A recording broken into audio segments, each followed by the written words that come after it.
하나님 아버지 감사합니다. 오늘도 무더운 날씨 가운데에서도 또 저희들을 금요 기도회로 불러주시고 또 함께 찬양 드리고 주의 말씀 듣고 기도할 수 있는 시간을 주신 것 감사합니다. 이 시간에도 성령님께서 우리와 함께하여 주시고 또 우리의 모든 허물들 부족함들 예수 그리스도의 보혈로 깨끗하게 씻어 주시옵소서.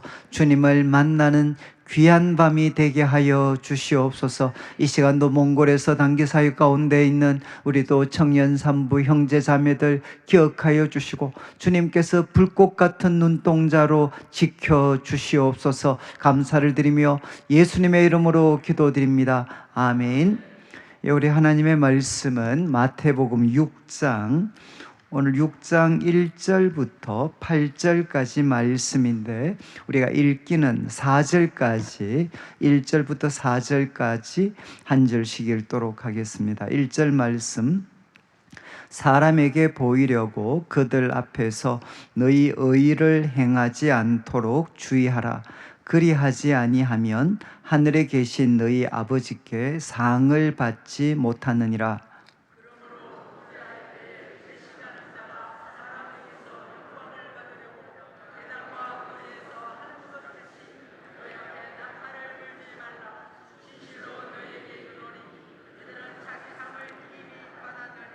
너는 구제할 때 오른손이 하는 것을 왼손이 모르게 하여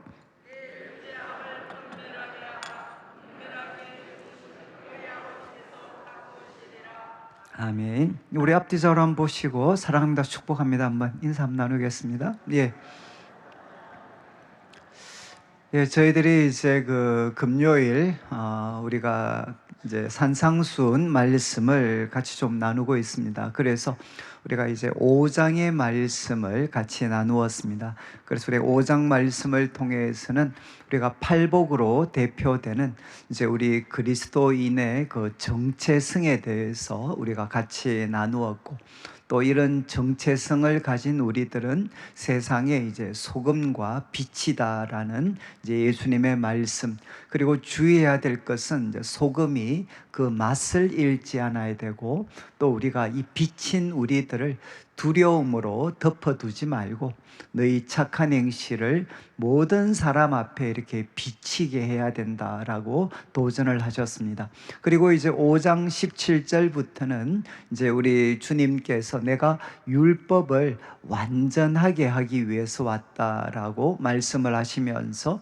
특별히 이제 말씀에 대해 가지고 이 말씀은 1.1핵도 천지가 없어지기 전에 없어지지 않는다라고 교훈을 하시면서 이제 이 말씀 가운데 지극히 작은 부분까지도 우리가 버리지 않고 오히려 그것을 행하면서 가르치는 자가 될 때, 그때 이제 우리가 천국에서 위대한 자가 될 것이다, 하나님 나라의 위대한 자가 될 것이다 라고 하셨고, 그리고 특별히 이제 너희들의 의가 서기관과 바리새인들보다 더 탁월해야 될 것에 대해서 이제 교훈을 하셨습니다. 그러면서 이제 우리가 그리스도인의 법에 대해서 교훈을 하셨습니다. 그래서 살인에 대해서 교훈을 하셨고, 그리고 간음과 이혼, 그리고 또 이제 맹세로 대표되는 이제 정직과 관련된 말씀, 그리고 이제 이 보복의 악순환을 끊어야 될 것에 대해서 이제 말씀을 하셨고, 그리고 특별히 이제 원수들을 사랑해야 될 것, 원수들을 참 사랑해서 하늘에 계신 우리 아버지가 온전하신 것처럼 이제 너희도 온전해야 될 것에 대해서 우리에게 이제 도전을 하셨습니다. 그리고 이제 6장을 저희들이 좀 살피게 되는데, 이제 6장은 크게 이제 두 부분입니다. 6장 1절부터 시작을 해서 이제 18절까지는 이제 우리 그리스도인의 경건 생활, 또 다르게 표현하면 이제 그리스도인의 종교적 의로움입니다. 종교적 의로움. 그래서 우리 예수님 당시에 우리가 경건한 우리 하나님의 백성들은 특별히 구제와 기도와 금식을 참 중요하게 생각을 했습니다. 그래서 이제 당시 우리 하나님의 백성 유대인들이 귀하게 생각했던 이 종교적인 행동, 그러니까 이제 구제와 그리고 기도와 금식에 대해서 예수님께서 교훈을 하시고, 그리고 이제 19절부터 시작을 해서 이제 마지막 절까지는 이제 그리스도인과 이 물질과의 관계입니다.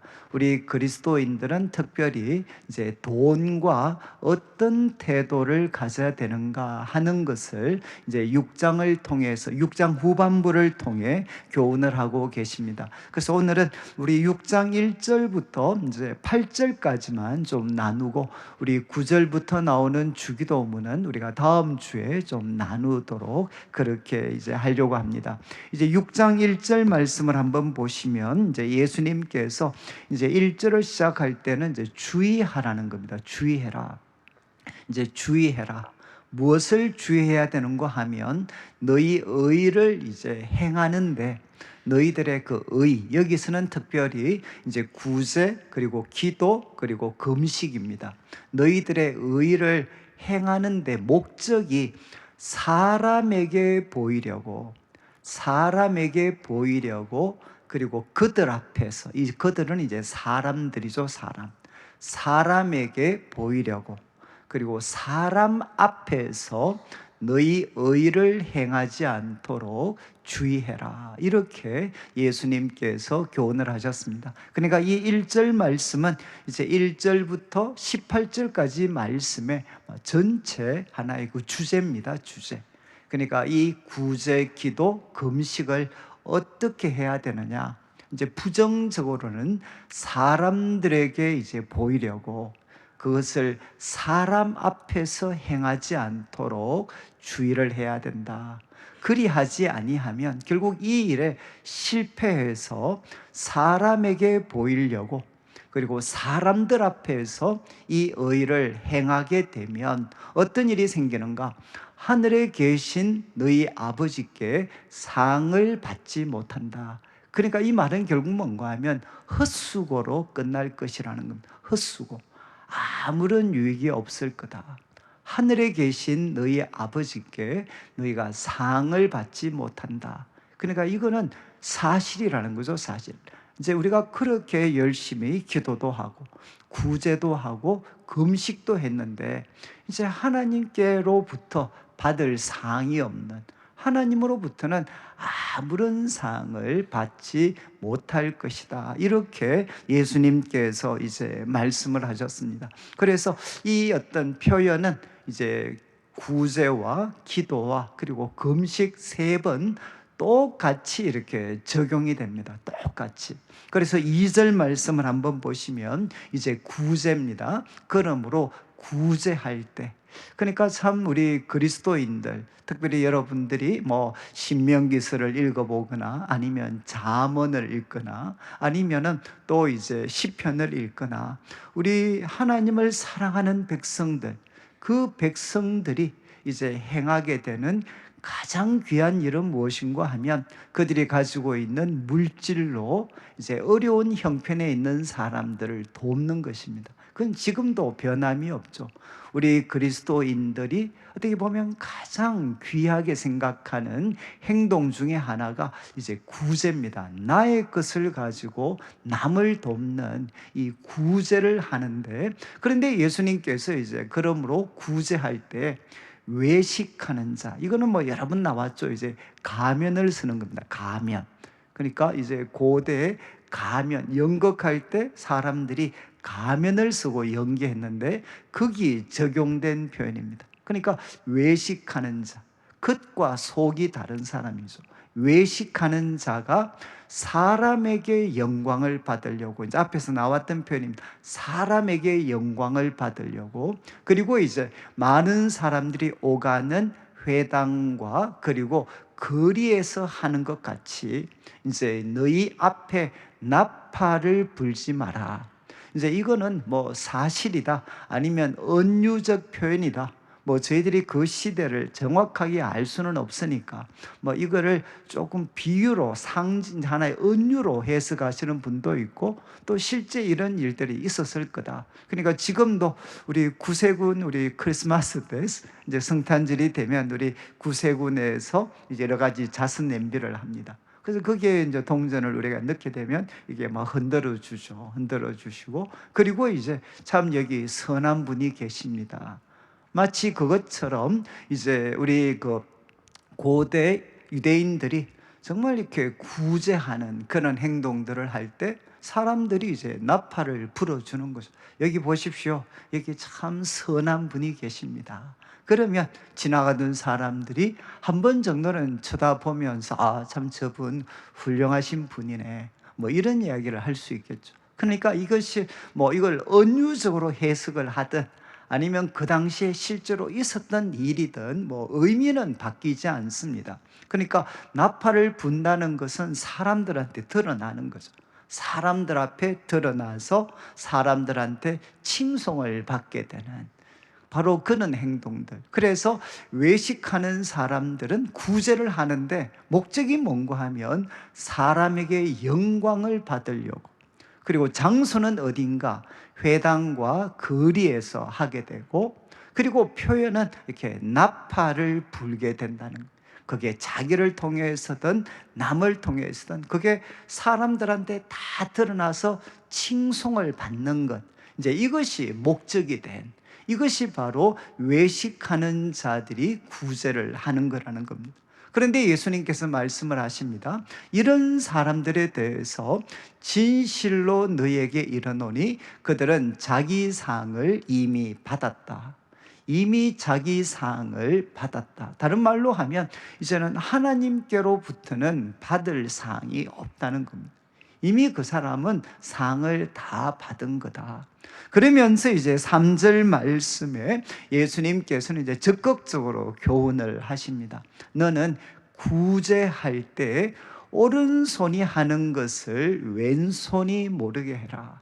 이제 이것도 과연 가능한 것인가 아니면 과장을 통해서 강조를 하는 건가? 여러분, 어떻게 오른손이 하는 것을 왼손이 모를 수가 있겠습니까? 그것도 구제라고 하는 정말 선한 행동을 하는데 오른손이 하는 것을 왼손이 과연 모를 수 있는가? 그래서 어떤 분들은 이제 이거는 불가능한 일이죠. 이거는 과장을 통해서 강조하는 것이다 라고 해석하는 분도 있고, 또 이것은 실제 가능하다, 오른손이 하는 것을 왼손이 모를 정도로, 이 말은 다른 사람에게 숨겨지는 정도가 아니라 자기 자신에게도 숨겨지는, 자기 자신에게도 숨겨질 수 있는 방법으로 구제를 해야 된다, 이렇게 예수님께서 도전을 하셨습니다. 그러면서 4절 말씀에 이렇게 하면 내 구제함을 엄밀하게 해라. 이거는 사람들로부터도 그렇고 또 바로 위에 있는 구절을 통해서 본다면 너 자신을 향해서도, 너 다른 사람을 향해서도, 그리고 너 자신을 향해서도 이제 구제함을 엄밀하게 해라. 그러면 어떤 일이 생기는가? 엄밀한 중에 보시는 너의 아버지께서 갚아주실 것이다. 이렇게 예수님께서 이제 말씀을 하셨습니다. 여러분, 이제 이것이 4절까지 우리 구제에 대한 그런 말씀입니다. 구제에 대한 말씀. 그런데 아마 이번 주일 저희들이 이제 누가복음을 이제 한 번 더 누가복음 이제 다루게 되면 여기에도 이번에 그 구제와 관련된 내용들이 한번 등장을 합니다. 이제 등장을 하게 되는데, 우리가 누가복음을 이제 조금 뭐 이거는 마태복음 앞부분에 등장을 하는 거고, 저희들은 지금 이제 누가복음을 거의 이제 후반부를 저희들이 보고 있습니다. 그러니까 이제 이 어떤 누가복음을 쭉 통해서 본다면 예수님 당시에 가장 이제 의롭고 경건한 사람들로 인정받았던 사람들, 그 사람들이 바로 서기관과 또 바리새인들이었죠. 서기관과 바리새인들, 여러분 아시겠지만 이 서기관과 바리새인들은 이제 이스라엘 백성들이 과거에 바벨론에게 멸망을 하고 또 이제 페르시아의 지배를 받기도 하고, 그리고 나중에는 또 헬라의 지배를 받습니다. 헬라. 그런데 헬라의 지배가 이제 이스라엘 백성들이 견뎌내기가 가장 힘이 들었습니다. 왜냐하면 여러분, 헬라 그러면 누가 생각이 나시죠? 알렉산더 대제가 있죠. 근데 알렉산더 대제는 땅만 정복한 게 아닙니다. 우리 이제 이 헬라 제국, 알렉산더가 결국 무슨 운동을 일으키게 됩니까? 헬레니즘. 바로 그 당시 지중해 연안의 모든 나라를 가장 고상하다고 생각할 수 있는 헬라의 그런 문화로, 헬레니즘의 문화로 전 세계를 통일하기를 그가 기대를 했습니다. 그러니까 그는 땅만 정복한 것이 아니라 문화와 정신까지도, 종교까지도 그가 정복하기를 기대를 했습니다.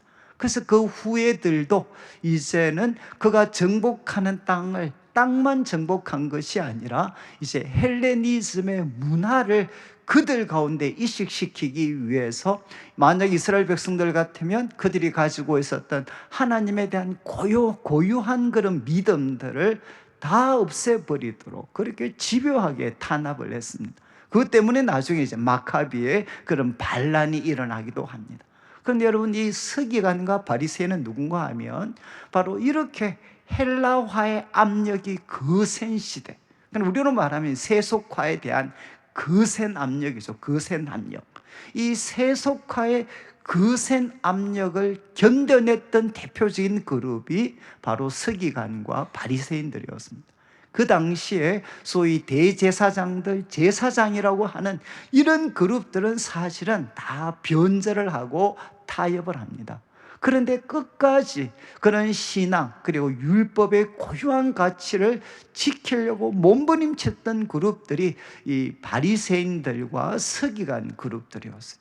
그러니까 여러분, 이 사람들이 사람들로부터 얼마나 칭송을 받았겠습니까? 얼마나 존경을 받았겠습니까? 그리고 삶의 매 순간마다 하나님 앞에 거룩하게 살려고 얼마나 노력을 했겠습니까? 이게 적절한 예는 뭐 될 수는 없겠지만, 만약에 우리 한국 교회 같으면 마치 신사참배를 견뎌낸 사람들 같은 사람들이죠.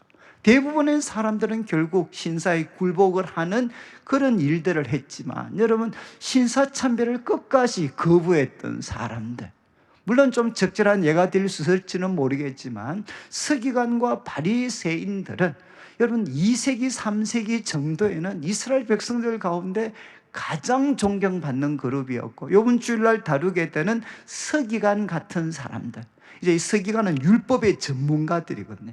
율법을 정확하게 해석하고 그 해석에 근거해서 성도들의 삶을 지도할 수 있는 영적인 권위를 가졌던 사람들이 서기관들입니다. 서기관들.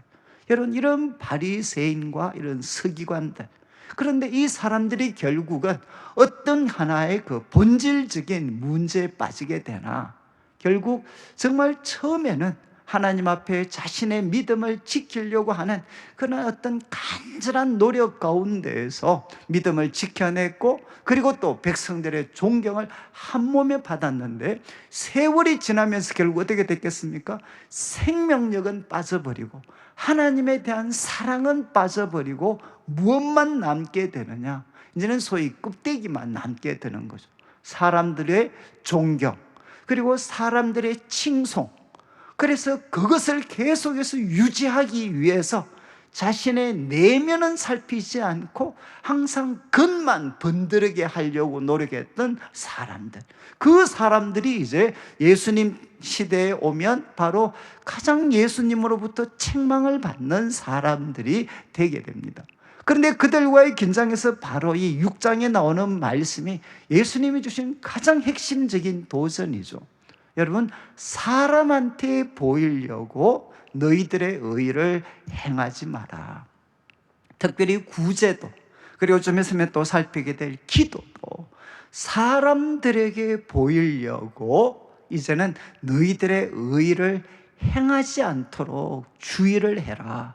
사람에게 보이려고, 사람에게 칭찬을 받으려고, 그것이 목적이 되어서 너희들의 이 경건 생활, 이 의로운 행동들을 하게 되면, 그래서 사람들이 알고 칭송하게 되면 하나님으로부터는 받을 상이 아무것도 없어지게 된다. 이렇게 예수님께서 이제 말씀을 하셨습니다. 제가 오늘 이제 조금 시간을 약간 여유 있게 가지려고 했던 것은 뭔가 하면, 저도 가면 갈수록 참 이렇게 우리 한국 교회 저 자신부터 시작을 해서 우리 지금 한국 교회에게 가장 큰 하나의 문제가 뭔가 문제. 저도 이렇게 참 목회자로서 이제 좀 시간들을 쭉 보내고 또 많은 분들을 대하면서 결국 우리 시대도 가장 큰 한계는 예수님이 지적했던 것처럼, 여러분, 사람에게 보이려고 사람 앞에서 의를 행하고 있는 것.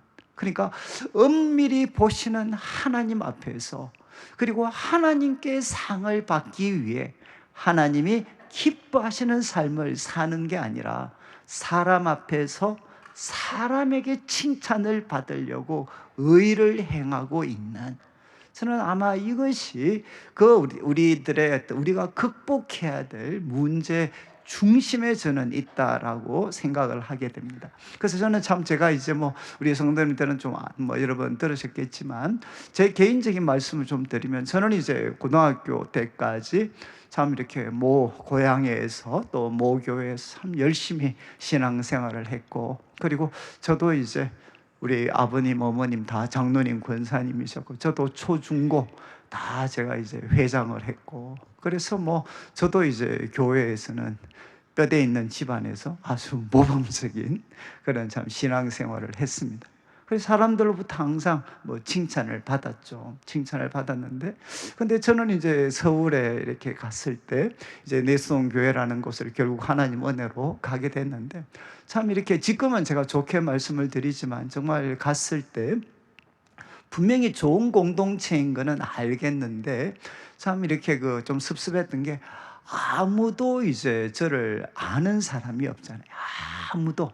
내가 얼마나 참 소위 대구에서 또 교회에서 얼마나 신앙생활 열심히 했고, 또 제가 성경고사 대회 같은 데 나가서도 마수많은 상들을 탔고, 그리고 또 이런 거에 대해서 사람들이 무슨 관심이 있게 누가 압니까? 그냥 아무도 이제 알아주는 사람이 이제 없고, 이미 거기에는 이제 정말 이렇게 또 열심히 성도님들이 신앙생활 열심히 정말 우리 선배 후배들이 잘하고 계시고, 그런데 이제 저는 참 이곳이 너무 좋으니까, 내수동교회 대학부가 그 당시 너무 좋으니까 편히 그런데 좀 짜증이 나더라고요. 왜 짜증이 나는가 하면, 대구에 있는 우리 교회는 이런 분위기가 안 나오는데 왜 여기만 이렇게 참 좋은 그런 거를 보내고 있나.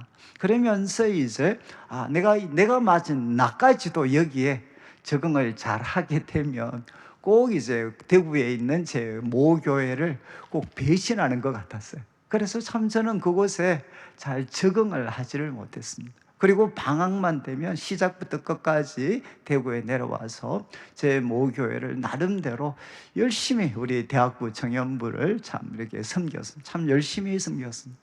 열심히 섬겼는데, 그런데 이제 참 저도 이렇게 계속 대구에 오갈 수가 없었으니까 저도 이제 그곳에 정착을 해야 되니까, 참 그래서 제가 그때 우리 선배들을 통해서, 제가 오늘 설교의 좀 핵심과도 비슷한데, 저는 참 이게 좀 여러분들이 혹시 혼란을 드릴지는 모르겠는데, 저한테는 신앙생활의 핵심이라고 하면, 저는 고등학교 때까지는 교회 생활이었습니다. 교회 생활. 그리고 그 교회 생활의 표시는 무엇이었느냐? 모든 공예배 한 번도 빠지지 않고 열심히 제가 예배에 참여하는 것, 그리고 교회가 부탁을 하면 절대 거절하지 않고 모든 것 참 힘을 다해서 순종하는 것, 저는 이것이 이제 신앙생활을 잘하는 길이다라고 생각을 했고, 그러다가 나이가 들어서 이제 안수 집사님 또 장로님이 되면 저는 이제 신앙에 있어서도 성공한 사람이 되는 것이 아닌가라고 생각을 했습니다. 그래서 저는 오랫동안 이제 신앙생활은 교회 생활이다라고 생각을 했습니다.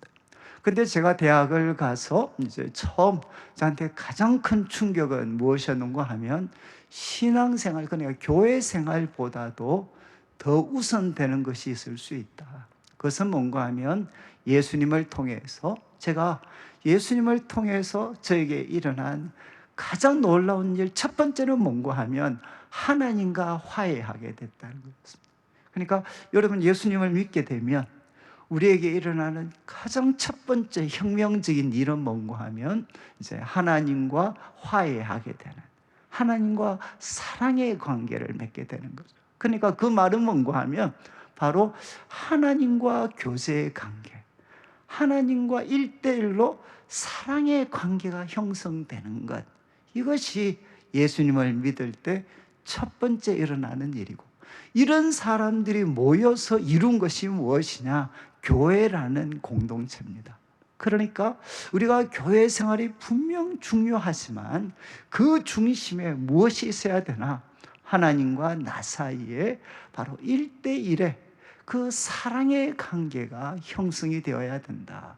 그리고 이제 기도는 내가 원하는 것을 하나님께 부탁을 드려서 하나님이 이루어 주시는 것, 이것만이 기도가 아니라 바로 하나님과 바로 사랑의 대화를 나누는 것, 사랑의 교제를 나누는 것, 이것이 바로 기도의 중요한 한 부분이다 라는 것을 저는 그때 이제 제가 이렇게 좀 막 배우고 깨닫게 됐습니다. 그래서 저는 대학교 1학년 참 이렇게 우리 서울에 올라가서, 저는 사실 뭐 우리 집 사람도 있지만 저는 1학년 때는 교회 생활, 2학년 1학기 때까지는 저는 교회 생활이 정말 적응을 못했습니다. 적응을 잘 못했고, 그리고 이제 그때 프로야구가 시작을 했으니까, 요즘은 프로야구, 옛날에는 프로야구 오후 2시에 했습니다.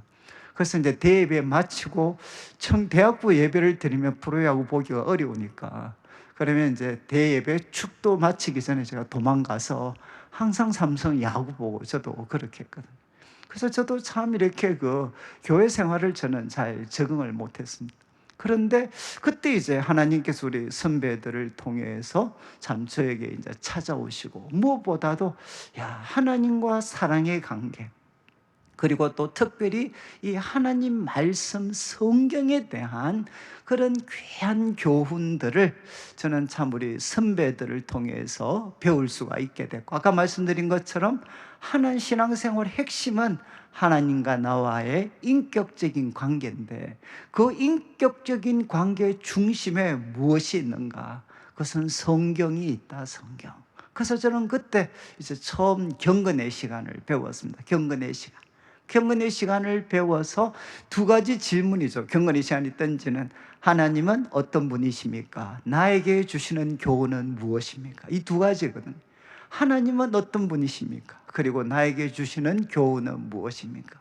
그런데 정말 저는 그때 성경은 누구만 해석할 수 있다고 생각했는데, 성경은 최소한 강도사님 이상이 돼야 성경을 해석할 수 있다고 생각을 했고, 우리 같은 평신도들은 읽기는 하지만 해석은 할 수 없는 거라고 저는 오랫동안 생각했습니다. 성경 해석은 목사님들의 전유물이라고 저는 생각을 했습니다. 그런데 그때 정말 성경을 바로 만인 제사장설에 근거해서 나도 성경을 공부할 수 있구나, 그리고 나도 성경을 깨달을 수가 있고, 또 내가 깨달았던 말씀을 내 삶에 적용할 수도 있구나. 그래서 저는 그때 참 이렇게 비로소 저는 대학교 이제 1학년 한 2학기 정도부터 성경을 통해 성경을 읽을 때 이 두 가지 질문, 하나님은 어떤 분이십니까? 하나님은 나에게 주시는 교훈은 무엇입니까?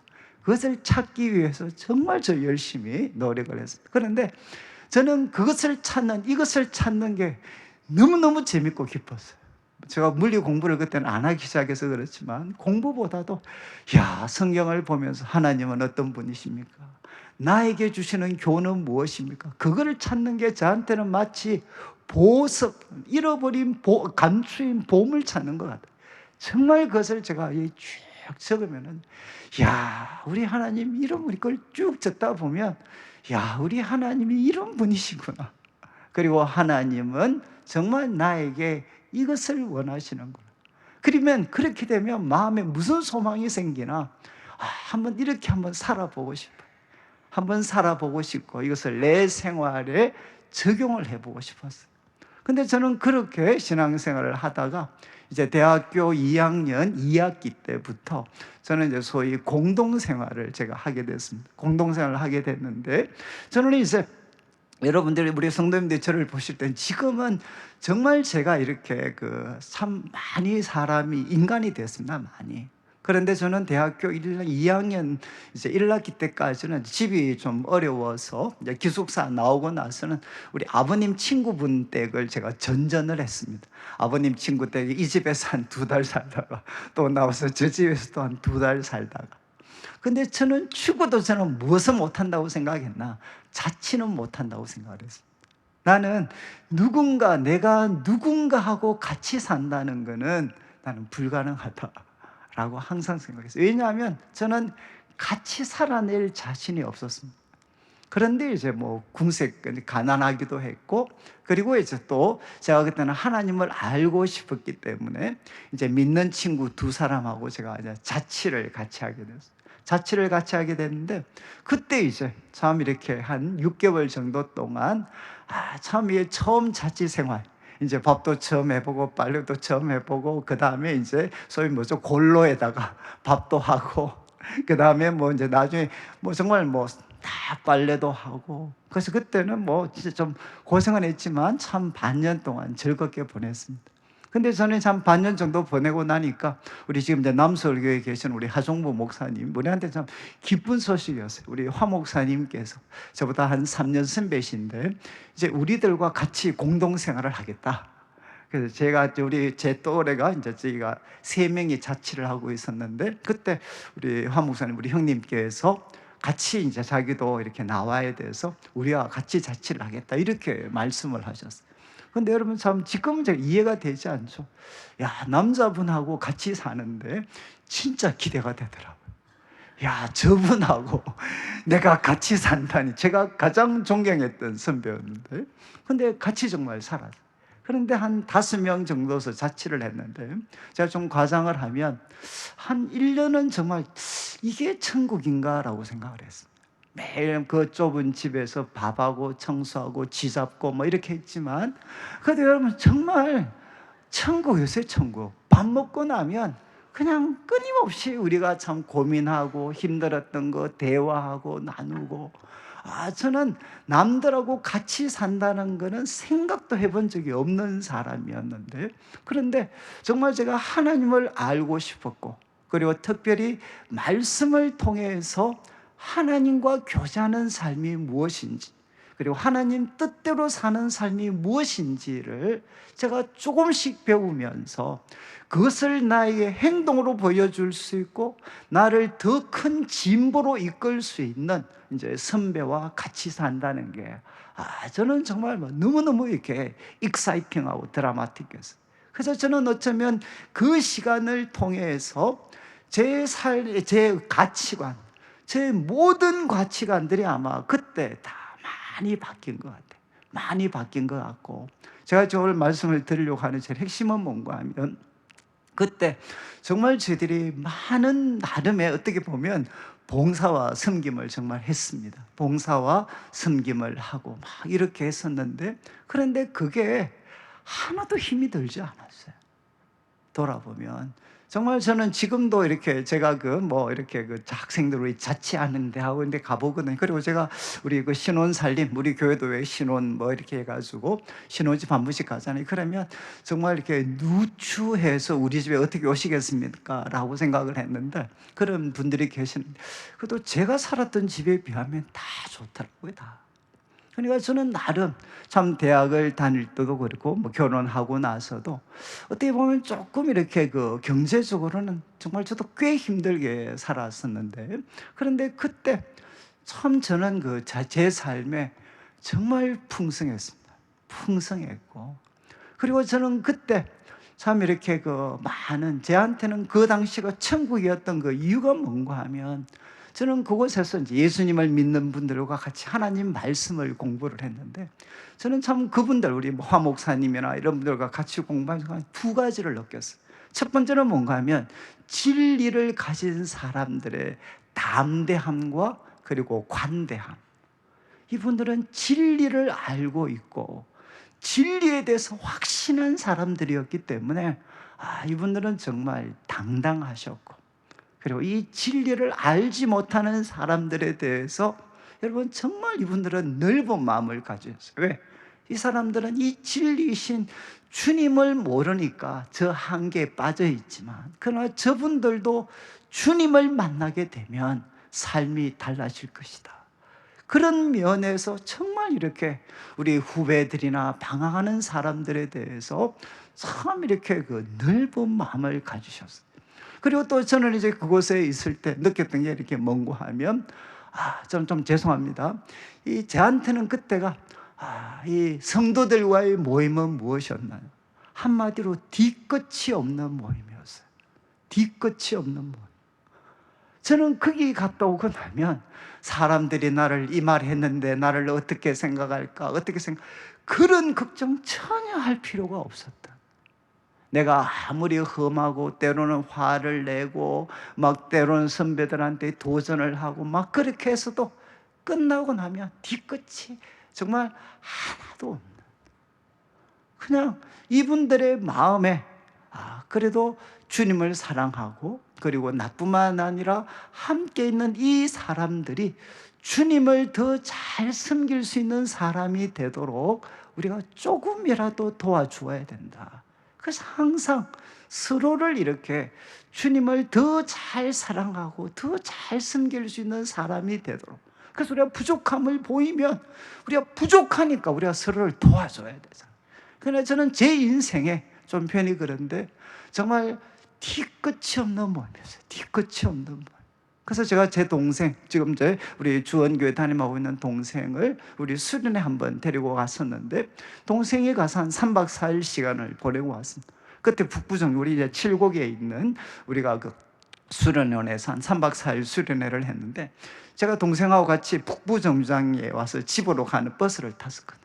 근데 동생이 그때 고등학교 이제 수능 시험 치고 이제 대학을 이제 입시를 이제 한참 원서 낼 텐데, 동생이 그런 이야기했어요. 형, 자기가 3박 4일 동안 이런 이야기를 했어요. 야, 형, 근데 우리가 참 자기가 이 3박 4일을 천국을 갔다 온 것 같아. 천국을. 형, 나는 정말 3박 4일을 나는 천국에 있다 온 것 같아. 그래서 저도 그 말이 뭔 줄 알았어요. 그때 우리들의 그 관심은, 물론 그게 젊었을 때 아직 세상 물정 모르는 아이들, 그 아이들의 그런 하나의 그 몸부림이었지만, 사람이 두 가지, 바로 하나님을 사랑하고 다른 사람을 사랑하고 섬기는데 우리의 마음이 모아졌을 때 그곳이 얼마나 아름다운 곳이 될 수 있는가, 얼마나 우리를 자유롭게 할 수 있는가 하는 것을 저는 그때 제가 생생하게 경험을 할 수가 있었습니다. 그리고 저는 내일교회 제가 올 때도 저는 제 소박한 꿈이 뭐였는가 하면, 바로 우리 대구 지역에 또 우리 제가 섬기게 된 교회에서 우리 청년들에게 그런 공동체를 한번 맛보게 해주고 싶었어요. 그들의 입에서, 야, 천국이 있다면 이런 곳이 아닐까? 진리를 알고 진리를 통해 하나님을 사랑하고 그리고 이웃을 사랑하는데 자신의 삶을 맞추게 되었을 때, 그때 맞추게 되었을 때 그 주변이 얼마나 따뜻하고 아름다워질 수가 있는가. 제가 이런 말씀을 드린 것은, 제가 참 장하게 말씀을 드린 이유는 사실 딱 한 가지입니다. 제 스스로도 참 고민인데, 어떻게 하면 사람 앞에서 사람에게 보이려고 의를 행하는 사람, 이것을 어떻게 하면 극복할 수 있을 것인가? 어떻게 하면 우리가 사람에게 보이려고 사람 앞에서 기도를 하고 그리고 구제를 하고 금식을 하는 게 아니라 하나님 앞에서, 그리고 하나님께 기쁨이 되려고 우리가 구제하고 기도하고 금식하는, 어떻게 하면 이런 모양으로 우리가 참 갈 수가 있을까? 여러분, 제가 말씀드렸지만 여기에 여러분 이제 오른손이 하는 것 왼손이 모르게 해라. 예수님께서 이렇게 말씀을 하시고, 저는 지금도 잊을 수 없는 게 내수원교회에서 대학부 전도사를 할 때 1년에 딱 한 번 어른들 수요일 날 설교할 기회가 주어집니다. 이제 제가 딱 한 번, 1년에 한 번 여름 방학 때 그때 이제 이 전도사들한테 어른들한테 설교할 수 있는 기회가 한 번 딱 주어져요. 저한테 주어졌는데 그때는 본문이 다 정해서 오죠. 순서대로 하니까. 그때 이 본문이었어요. 이 본문. 오른손이 하는 것을 왼손이 모르게 해라. 그래서 제가 이 본문 보면서 그때 마음이, 아, 하나님 좀 본문도 좀 쉬운 거 주시지 꼭 이상한 이런 것들, 오른손이 하는 것을 왼손이 모르게 해라. 이 도대체 뭐 어떻게 설교를 해야 돼? 제가 이렇게 그 주석을 그 당시에 여러 번 봤는데 하나도 제가 클리어한 게 없어요. 이게 뭐 하자는 건가 이게? 뭐 은밀한다, 뭐 이렇게 다른 사람 눈에 그거 모르는 사람 누가 있습니까? 근데 중요한 거는 이게 우리 성도들한테 살아있는 현실이 될 수 있나? 아니면 그건 안 되는 건가? 그런데 오른손이 하는 거를 왼손이 모르게 해라. 여러분, 제가 한 번씩 그런 말 좀 죄송한데, 제가 어떤 그 신방 갔을 때, 내리교 왔을 때 신방 갔는데 그분이 좀 이렇게 그 여자분이신데 신앙생활 그렇게 열심히 하는 분이 아니셔서 약간의 날라리였어요, 날라리. 그래서 제가 이제 신앙생활에서 아니 좀 열심히 좀 하시죠 뭐 이런 식으로 약간 이야기를 하니까 그분이 저한테 이런 말씀하시네요. 목사님, 저 우습게 보지 마십시오 이러더라고요. 그걸 왜 그러시냐고. 제가 이래 보여도, 제가 이렇게 날라리처럼 보여도 20년 전에 우리 담임 목사님께 넥타이 선물을 했대요. 여러분, 우습게 여겨서는 안 되는 근거가 뭐냐? 20년 전에 담임 목사님한테 선물한 사람이라는 거예요. 자기가 지금은 놀고 있지만 20년 전에는 뜨거웠고, 뜨거움의 편이 무엇이냐? 이제 이 목사님께 넥타이 해드린 거. 여러분, 20년 전에 넥타이 준 것도 못 잊어버리는데 어떻게 오른손이 하는 거를 왼손이 모를 수가 있겠습니까? 이건 사실 불가능하죠, 불가능. 도대체 이 말씀이 도대체 무슨 뜻인가? 그래서 제가 그때 이제 뭐 교회를 가야 되니까 저녁을 먹고 가야 되니까 이제 그 자취하는 그 공동체에서 밥을 먹고 있는데 갑자기 불현듯이 정말 제 머릿속에서 생각이 하나 떠올랐어요. 제가 오른손으로 밥을 먹고 있는데 그때 제가 왼손을 향해 질문을 했습니다. 야, 왼손아, 너 혹시 오른손이 밥 먹고 있는 거 아니? 이렇게 제가 질문을 했습니다. 혹시 지금 필기하시는 분들 계시면, 오른손으로 필기하시는 분들이 계시면 왼손이 오른손한테 한번 물어보시죠. 야, 오른손아, 너 참 안 됐다. 오른손으로 태어나서 이 시간 나는 노는데 너는 필기를 하고 있구나. 혹시 이제 한번 물어보시죠. 오른손한테, 너 오른손아, 너 지금 왼손 보고 너 오른손이 필기하는 거 알고 있니? 이렇게 왼손한테 한번 물어보시죠. 그리고 밥 먹고 있을 때 제가 왼손한테 물었거든요. 야, 왼손아, 너 지금 오른손이 밥 먹고 있는 거 너 알고 있니? 라고 질문을 했어요. 근데 그때 제가 잊을 수 없는 게 이 오른손의 답변입니다. 뭐라고 이야기했겠습니까? 왼손의 답변입니다. 왼손이 뭐라고 했겠습니까? 왼손이 모르고 있다는 거예요. 오른손이 지금 밥 먹고 있는데 오른손이 밥 먹고 있는 것을 왼손이 모르고 있다는 거예요. 모르고 있다. 같이 지금 있는데. 그때 저한테는 정말 충격이었어요. 충격. 여러분, 이거는 정말 지극히 작은 주님의 말씀의 이 거대함에 비하면 지극히 작은 깨달음이지만 저 그때 하나 전율이 느껴질 정도로 하나 깨달은 게 뭔가, 야, 오른손이 하는 거를 왼손이 모를 때가 있어. 모를 때가. 그때가 언제겠습니까? 너무 당연한 것을 할 때는 오른손이 하는 거를 왼손이 모를 수가 있어. 저는 그때 정말 전율이 느껴졌어요. 전율이. 여러분, 오른손이 하는 거를 언제 왼손이 모를 수 있나? 여러분, 오른손이 너무 당연한 일을 하고 있을 때 그때는 여러분, 왼손이 오른손이 하는 것을 모를 수가 있습니다. 저한테는 정말 이 말씀, 그리고 그리스도인의 삶에 대해서 제가 가지고 있었던, 어떻게 하면 사람이 사람 앞에서 사람에게 보이려고 의를 행하지 않고 어떻게 하면 하나님 앞에서 하나님께 칭찬받을 수 있는 그런 구제와 섬김을 살 수 있나? 여러분, 그것은 말을 바꾸면 이게 하나님을 사랑하고 섬기는 게 특별한 행동이 되면 잊어버릴 수가 없습니다. 오른손이 하는 것을 왼손이 알 수밖에 없어요. 특별한 행동을 하면. 그러나 이것이 주님을 사랑하기 때문에 너무나도 당연한 행동이 되고 나면 어떻게 되느냐? 오른손이 하는 것을 왼손이 모를 수가 있다는 거죠. 여러분, 이제 우리 성경의 하나의 예가 우리 마태복음 25장 37절부터 뭐 잘 아시는 말씀입니다. 이거 내용은 아시죠?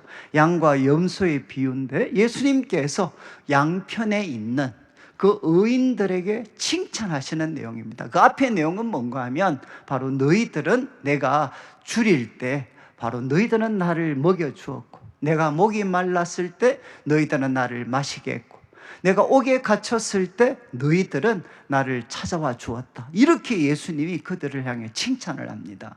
그런데 그때 이제 의인들의 반응이죠. 37절 의인들이 대답을 합니다.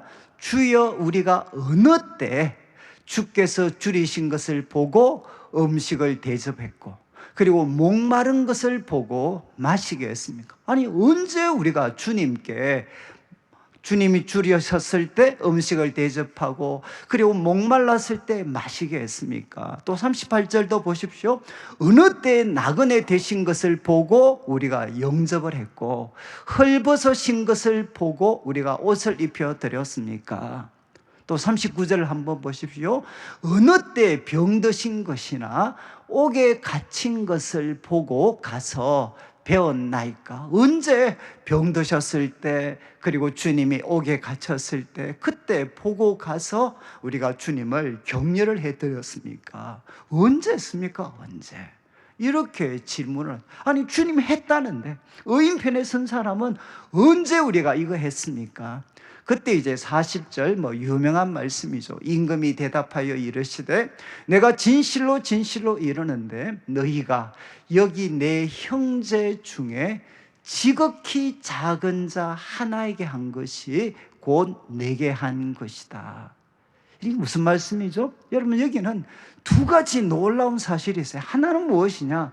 이 사람들이 지극히 작은 자 한 사람이 병들었을 때 찾아가서 위로해 줬고, 그리고 지극히 작은 자가 줄였을 때 그들은 바로 먹이고 입히고 마시게 해 줬습니다. 여러분, 지극히 작은 사람을 섬겼다. 혹시 여러분들도 아시잖아요. 여러분들이 가장 자랑스러워할 때 언제죠? 물론 우리 주위에 있는 힘들어진 사람을 돕는 것도 참 귀한 일이지만 우리들 주위에 정말 가난한 사람들이 있습니다. 그 가난한 사람들을 돕고 섬겼을 때 여러분, 그거 잊어버릴 수 있습니까? 그거 잊어버릴 수 있나요? 나 이 정도 되는 사람이야 라는 것을 우리한테 확인시켜주는, 그래서 아무도 잘 거들떠보지도 않는 저 가난하고 힘든 사람들 내가 돕고 섬겼습니다. 어떻게 그거를 여러분, 그 했는 행동도 정말 귀한 일인데, 또 하나는 무엇이죠? 이 사람들은, 양편에 선 사람들, 의인들은 여러분 이거를 전혀 기억을 못하고 있는 거죠. 그리고 이거를 특별한 일이라고 생각하지 않는 거죠. 아니, 우리가 언제 했습니까?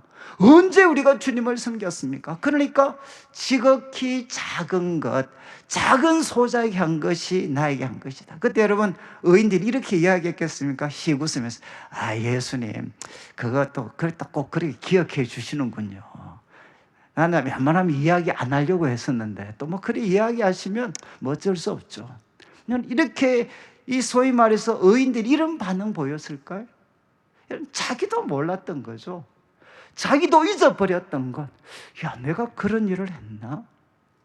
여러분, 왜 그 사람들이 지극히 작은 소자를 도왔는데도 그것을 기억하지를 못했겠습니까? 기억하지를 못했겠습니까? 당연하죠. 너무 당연한 일이었기 때문에. 여러분, 우리가 정말 저는 한국교회 과거에 저는 참 이렇게 제가 난주도에 있을 때 그때 난주도의 분들이 다 시골에서 올라오신 분들이셨거든요.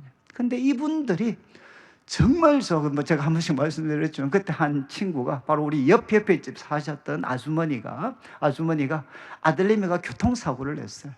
근데 이 참고서 엄마가 너무 마음이 아파서 저한테 이제 오셔서 전도사님 혹시 우리 아이가 교통사고 냈는데 좀 도와주실 수 없겠습니까? 그럼 뭐 저라고 방법이 있습니까? 근데 그때 제가 이제 IBF 간사를 좀 하고 있어가지고 IBF 출신 중에 변호사분들이 계셨어요.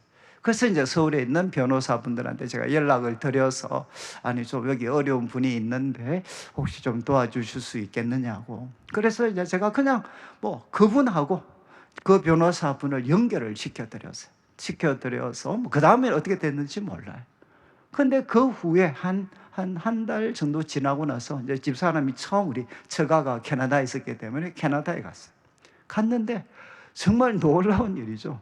캐나다에 갔는데 한두 달의 시간 동안 그 어머니가 제 바로 집 앞에다가 아침 저녁으로 상을 차려놓고 가셨어요. 상을. 저는 정말 태어나서 그런 상을 받아본 적이 없어요. 아침에 가면 똑똑하고 가보면 상을 이렇게 딱 차려, 따뜻한 밥과 그 다음에 김치하고 몇 가지 반찬을 딱 놔뒀어요. 그렇게 챙겨놨어요. 아무리 하지 말라고 해도 이분은 그냥 집사람이 올 때까지 저한테 밥을 그렇게 해주셨어요. 근데 제가 그때 들었던 느낌이 뭔가 하면 이분이 여러분 평생 자기 훈장으로 그거 삼겠습니까? 저는 정말 느낌이 이분은 나중에 주님이 물으실 때 야, 지극히 작은 사람한테 한 것이 나에게 한 거다. 너 그때 소위 이강도사한테 한 것이 바로 나에게 한 거다. 나는 또 만약에 우리 주님이 그렇게 말씀하신다면 그분이 아니 내가 언제 그런 거였습니까? 저 정말 그렇게 반응하실 것 같았어요. 여러분, 우리 한국 사회는 과거에 참 이렇게 남을 돕고 섬기는 것이 너무 당연했습니다. 너무 자연스러웠어요. 오히려 내 것을 챙기는 게 어색했던 시대를 우리는 과거에 살아왔습니다. 그런데 세상이 바뀌면서 이제는 여러분 조금이라도 내 것을 양보하고 나누어 준다는 것은 바보들이 하는 일처럼 되어져 버렸어요. 저는 제가 말씀드리고 싶었던 핵심은 바로 이겁니다. 여러분, 어떻게 하면 이제 우리들의 삶의 방식을 사람들이 나를 어떻게 볼까? 이것이 우리들의 삶을 결정짓는 요소가 되지 않고 여러분, 우리가 하나님과 사랑의 교제를 나누면서 주님이 어떤 분이시고 주님이 나에게 주시는 교훈을 마음으로 받아들이면서 그리고 이것을 어떻게 하면 내가 행동으로 조금이라도 옮겨서 이 사랑의 주님을 내가 기쁘시게 해드릴 수 있을까? 정말 거기에 초점을 맞추어서 그래서 우리가 사람들을 돕고 섬기는 일이라도 이거는 사실은 다 사이드죠. 중요하지 않죠. 나에게는 중요한 것이 무엇이냐? 나의 이 작은 섬김을 통해 하나님의 기쁨이 되는 것. 그냥 우리한테 중요한 것은 하나님이 기뻐하시는 겁니다. 그래서 하나님이 기뻐하시는 것에 모든 관심이 가 있고 그래서 정말 그분의 기쁨이 되기 위해서 했던 행동들은 나에게 아무런 중요함이 없는, 나에게 중요한 것은 무엇이냐? 그분이 기뻐하시는 거죠. 주님이 나를 보고 기뻐하시는 거예요. 여기에 우리가 초점을 맞추어서 여러분 바로 우리가 남을 돕고 섬기는 일을 하게 된다면 여러분 이것이 바로 오른손이 하는 것을 왼손이 모르게 될 수 있는, 그리고 하나님이 정말 그를 기뻐하시고 칭찬하시고 상 주실 수밖에 없는 사람이 되는 거죠. 저는 참 제가 우리 내일교회는 모르겠어요. 우리 여기 계시는 우리 성도님들께서 다 훌륭하시기 때문에 저는 그냥 우리가 주님 앞에 설 때까지 정말 우리들의 모든 초점이 바로 내가 어떻게 하면 주님을 기쁘시게 해드릴 수 있을까?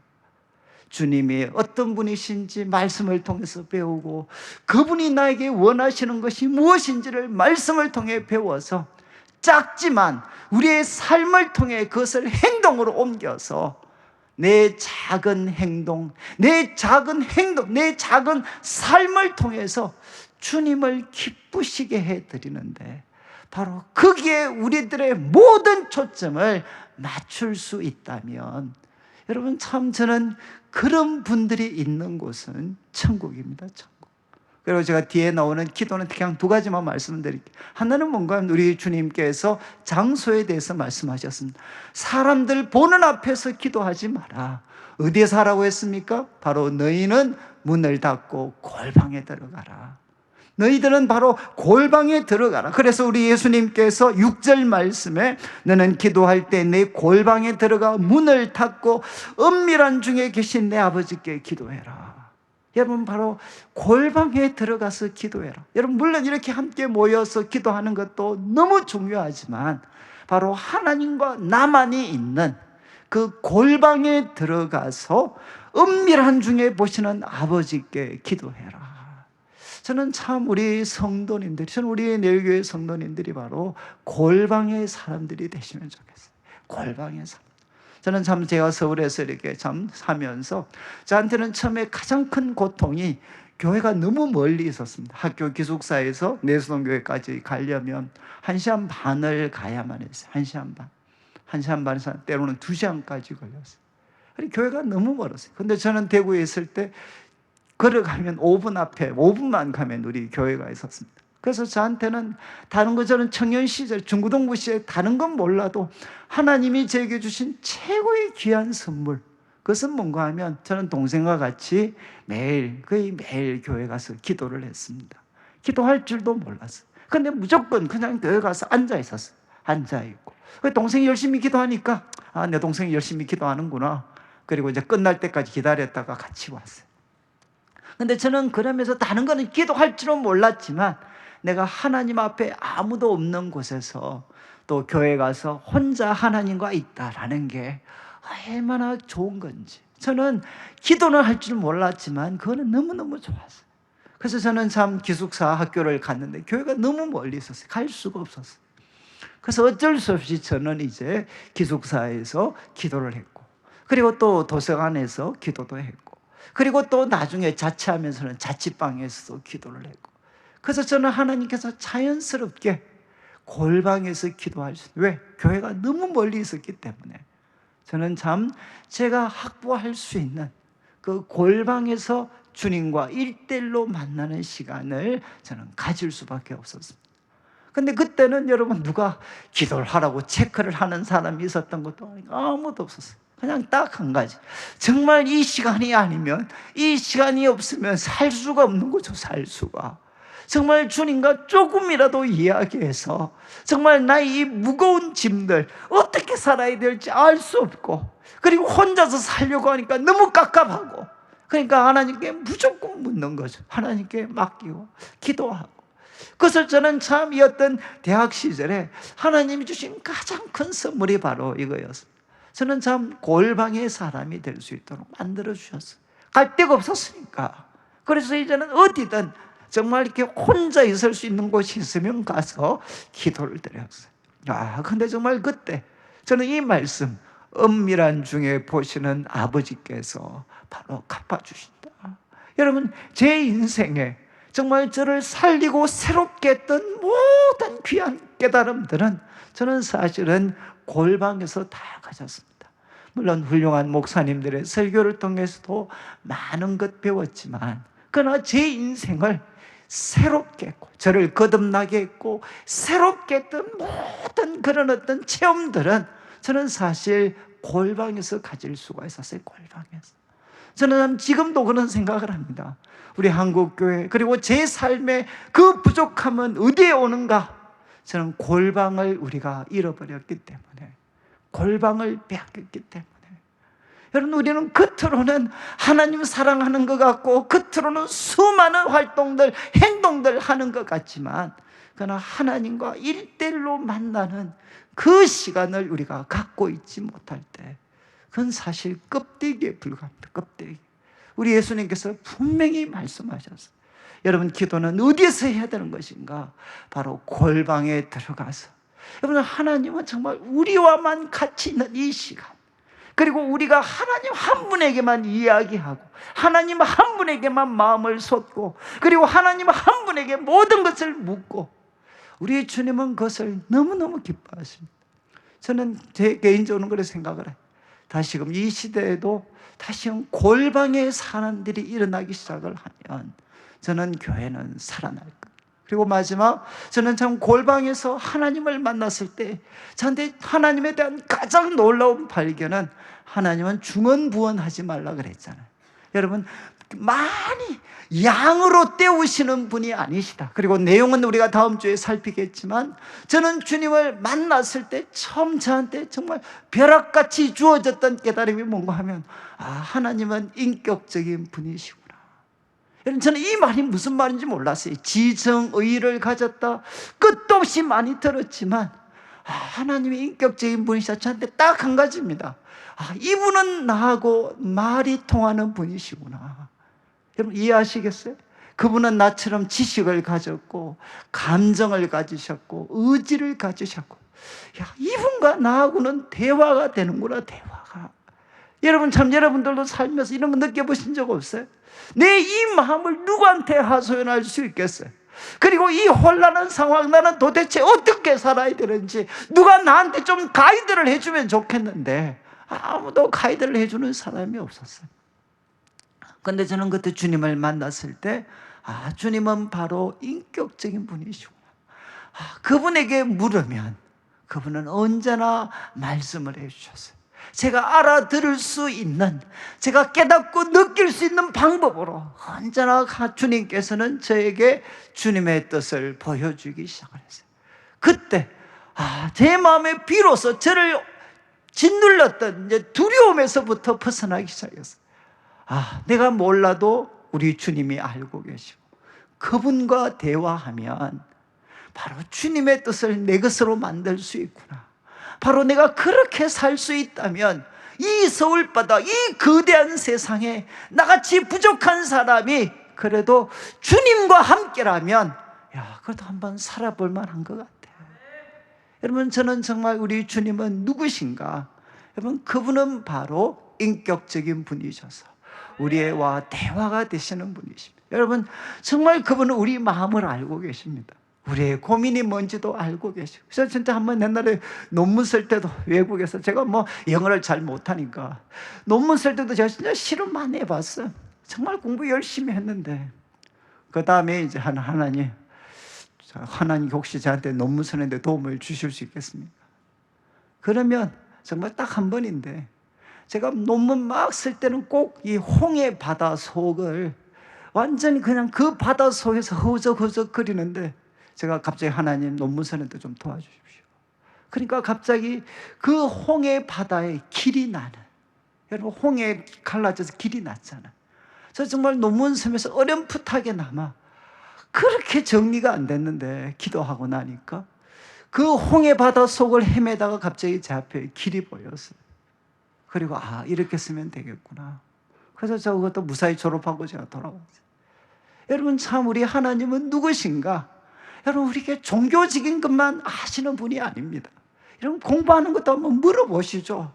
장사하는 것도 한번 물어보시죠. 그리고 또 나중에 애들 키우는 건, 남편과의 관계든 무슨 문제든 간에 그분한테 한번 물어보시죠. 요즘에 참, 요즘 기쁨에 제가 챗 GPT하고 요즘 열심히 놀고 있습니다. 제가 요즘 거의 저는 이제 비서를 하나, 설교 좀 내가 다 했는데 좀 정리해봐. 이러면 정리를 쫙 해주더라고요. 좀 비서를 데리고 제가 놀고 있는데, 여러분, 한번 생각해 보시죠.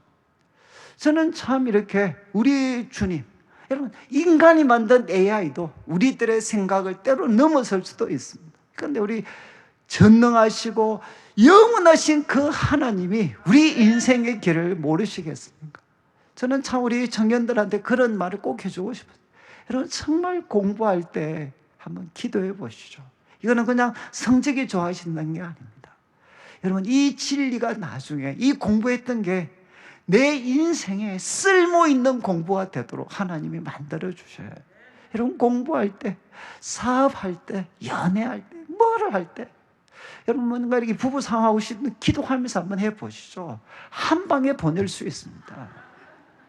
저는 이제 우리 성도님들께서 바로 이 주님과, 인격적이신 주님과 골방에서 기도하는 사람이 되어서 은밀한 가운데 말씀하시고 찾아오시고 일하시고 상 주시는 주님을 만나는 사람이 되게 되면, 그리고 여러분 정말 이제는 사람 앞에서가 아니라 하나님 앞에서 살아가는 사람으로 바뀌게 되면, 여러분 우리 인생은 놀랍게 바뀔 수 있습니다. 오늘 말씀을 마무리하면서 저는 우리 성도님들이 좀 하나님께 한번 집중을 하고, 이거 도와주시는 분이 누구신가? 성령님이시죠.